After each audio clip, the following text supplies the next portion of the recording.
혹시 당신은 치명적인 사고를 당했거나 심각한 질병에서 살아남은 경험이 있습니까? 양자불멸이론은 당신이 그 당시에 죽었을 수도 있음을 암시합니다. 교통사고 또는 너무나 고통스러운 질병에서 죽음을 직감했지만 어떤 알 수 없는 행운으로 인해 살아남은 적이 있나요? 그리고 죽음에서 살아남은 후에 주변인들의 성향이나 태도가 예전과는 다르며 당신의 일상적인 삶이 이전과는 다르게 전개되는 것을 느끼지는 않았습니까?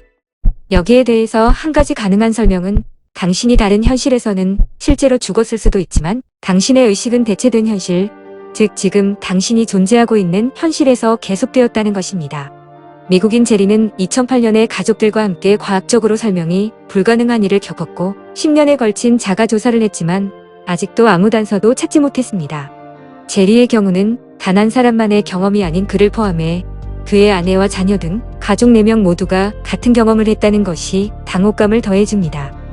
미국 다른 주에 살고 있던 부모를 방문한 제리는 가족을 태우고 국도를 운전해서 집으로 가는 길이었고 도로를 낼 때 깎인 산으로 인해 좌측 시야가 순간적으로 가려진 커브길에서 반대 방향의 픽업 트럭이 중앙선을 넘어 빠르게 달려오는 것을 보고 깜짝 놀랐습니다. 제리는 시속 100km 정도의 속도로 커브를 돈 순간 이 픽업 트럭과의 충돌은 피할 수 없다는 것을 직감적으로 느꼈습니다. 다른 방향으로 핸들을 들을 단 1초의 여유도 없었습니다. 가족들은 비명을 크게 질렀고 제리의 뇌는 자신과 가족들이 살아남지 못할 것임을 확정지었습니다. 제리는 정면의 픽업 트럭 운전자 역시 크게 당황한 표정을 짓는 것을 보았고 반사적으로 눈을 감고 충돌을 예상했습니다. 눈을 감은 지 2, 3초가 흘렀지만 예상했던 충돌은 없었습니다. 제리가 눈을 뜨자 자신들이 탄 차는 충돌을 예상했던 지점보다 한참 앞에 도로에서 달리고 있는 것을 깨달았습니다. 100m에 보이는 픽업 트럭은 뒤쪽으로 까마득히 멀어지고 있었습니다. 이상하지만 제리를 포함해 가족들 모두는 이 순간 이후로 아무 말이 없었고 그것에 대해 말하는 것 자체를 함구했습니다. 집에 도착하고 다음날인 월요일부터 새로운 한 주를 시작한 제리는 그 후 며칠 동안 아주 이상한 점들을 발견했고 그의 가족들 또한 마찬가지였습니다. 가장 이상한 점들은 제리가 다니는 직장에서 발생했습니다. 그동안 제리와 아무 문제 없이 지냈던 직장 동료들은 적대적이거나 무례했고 성격이 완전히 변해 있었으며 평소에 술은 입에도 대지 않던 직장 상사이자 항상 좋은 친구였던 사람은 이유 없이 화를 잘 내는 성질이 고약한 알코올 중독자가 되어 있었습니다. 제리와 그의 가족들이 겪은 이 사건은 거의 모든 등장인물들은 동일했지만 세부적인 것들이 달랐던 일명 다른 차원에서 깨어난 메리나 가르시아의 경우와 아주 유사합니다. 다만 제리의 경우에는 한 명이 아닌 제리와 가족들 전체가 같은 경험을 했다는 것이 다릅니다.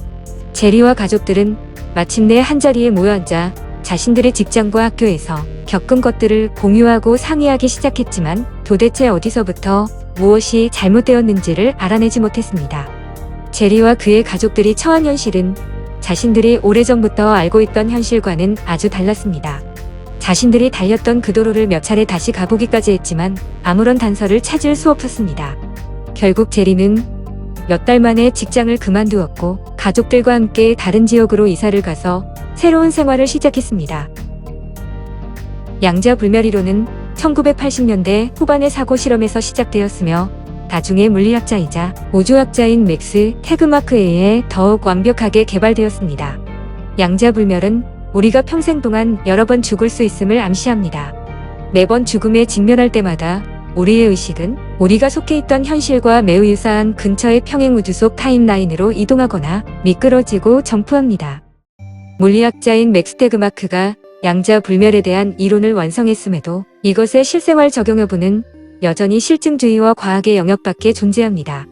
하지만 이것을 직접 체험했다고 주장하는 많은 사람들에 의해 받아들여지고 있으며 양자불멸을 입증할 수 있다는 한 가지 방법인 임사체험에 따른 수많은 보고서가 존재합니다.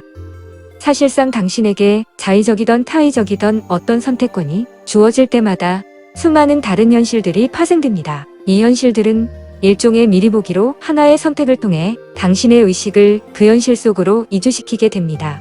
당신이 취한 선택의 극단적인 예는 만남 자체를 후회하는 배우자, 친구, 동업자 그리고 당신 육체의 물리적 죽음과 같은 인생에서 큰 변화를 초래하는 사건들입니다.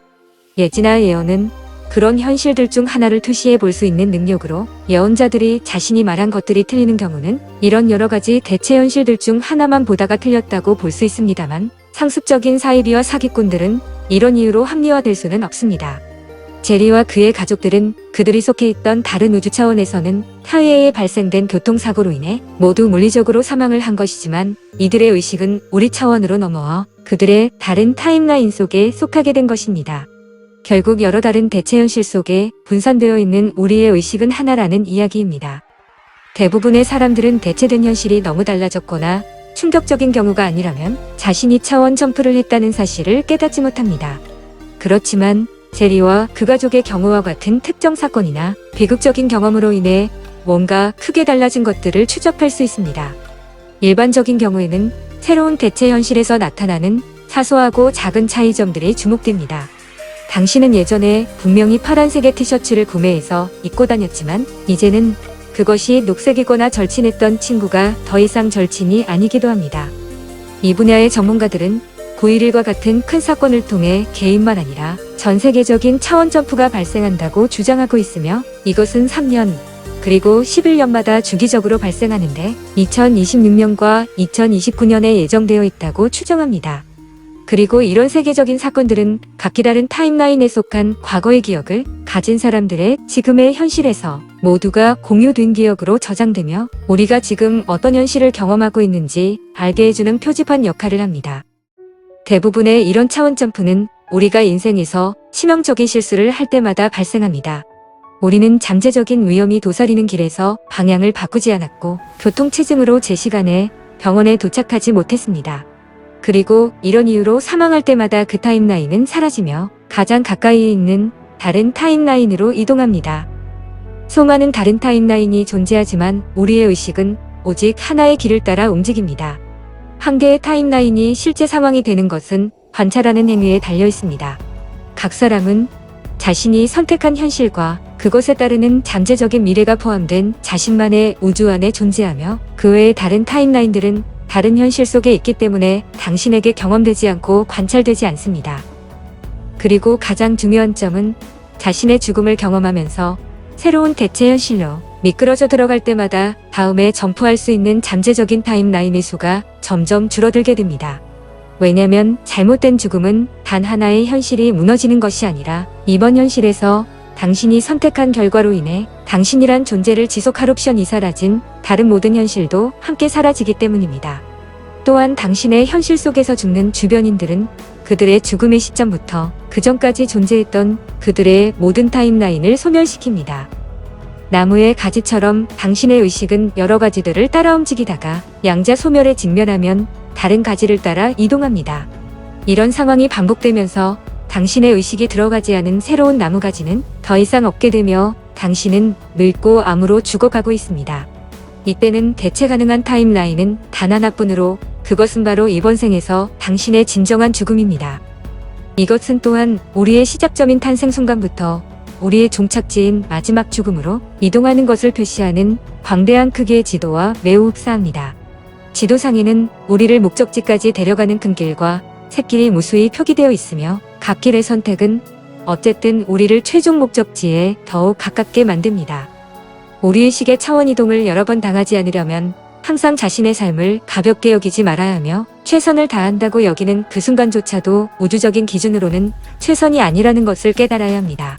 그리고 악착 같은 불굴의 생존력을 발휘해서 지금 당신이 속한 타임라인을 방어하고 사수해야 합니다.